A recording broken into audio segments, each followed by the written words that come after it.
Growing up, my dad was the class clown, the disruptive one, the student in elementary school who made his teachers sigh or roll their eyes. As a teacher, I know what it feels like.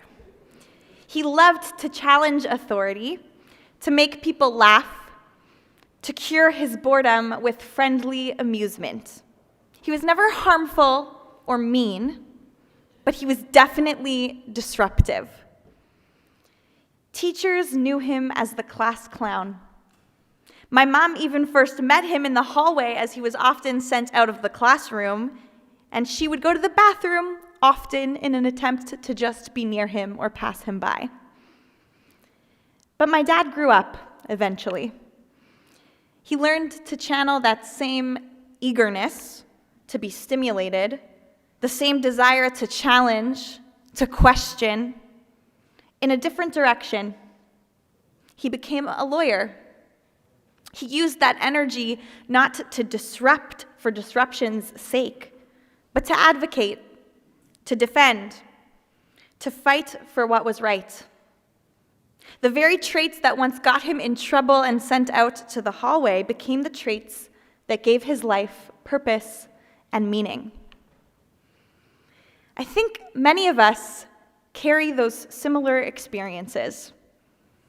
Sometimes our identities, our characteristics are chosen for us. Sometimes we choose them. As we grow up, at home, at school, among friends and family, we fall into labels, categories, boxes.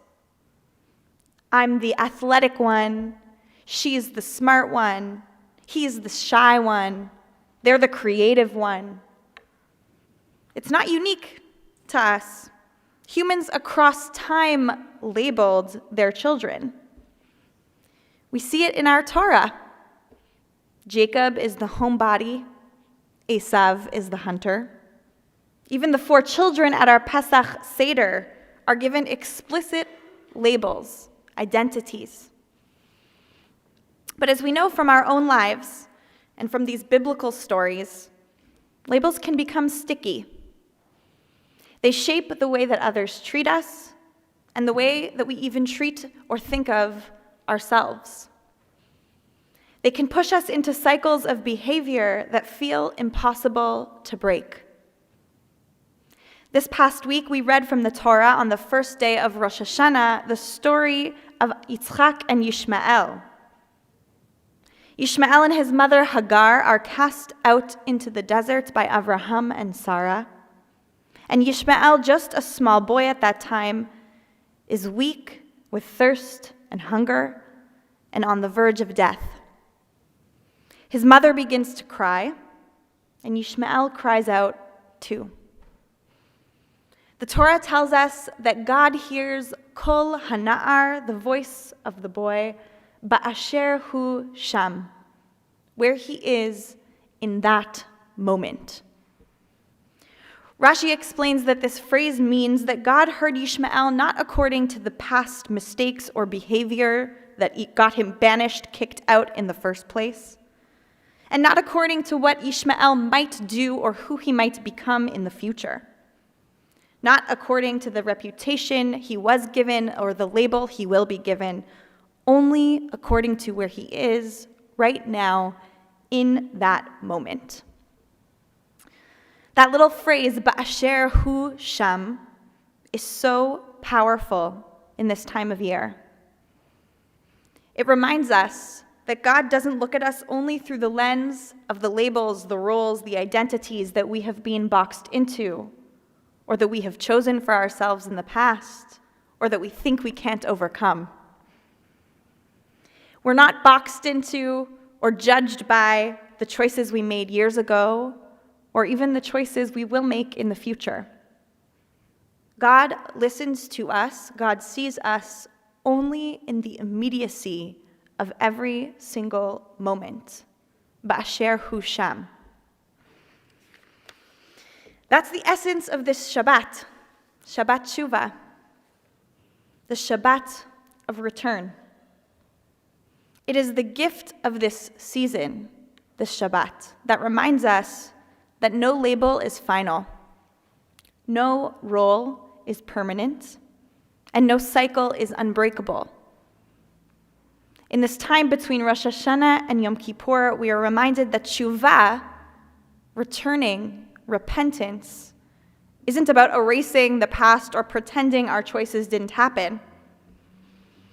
It's about knowing that at every moment, we can return. We can choose differently. We can choose who we want to be. We can cry out like Ishmael and be heard and judged only for who we are in that moment and nothing else. As if we are anew, as if we have returned. Shabbat Shuvah asks us to believe in the possibility of change, to know that we are more than our labels, more than our past mistakes, more than the ways that others have defined us. This week, between Rosh Hashanah and Yom Kippur, our tradition reminds us that God is listening to us, ba'asher Hu Sham, ba'asher anew po. And this week, as we leave Rosh Hashanah, as we approach Yom Kippur, think of one label that you have carried with you. Maybe for decades, maybe for weeks or months, maybe for a lifetime. One that no longer serves you. Think of one story that you tell about yourself that has limited you. Think of one story that others have told about you that you've believed, even if it's not quite true. Imagine what it would feel like to be unstuck from that label, to put that identity down and to the side, to choose newness and return in this moment. Even just for this week, even just for these high holy days, imagine that you are standing before God, not as who you've been called or what you've been called, but as who you are right now, in this moment. Maybe then we can imagine who we might become. Shabbat Shalom.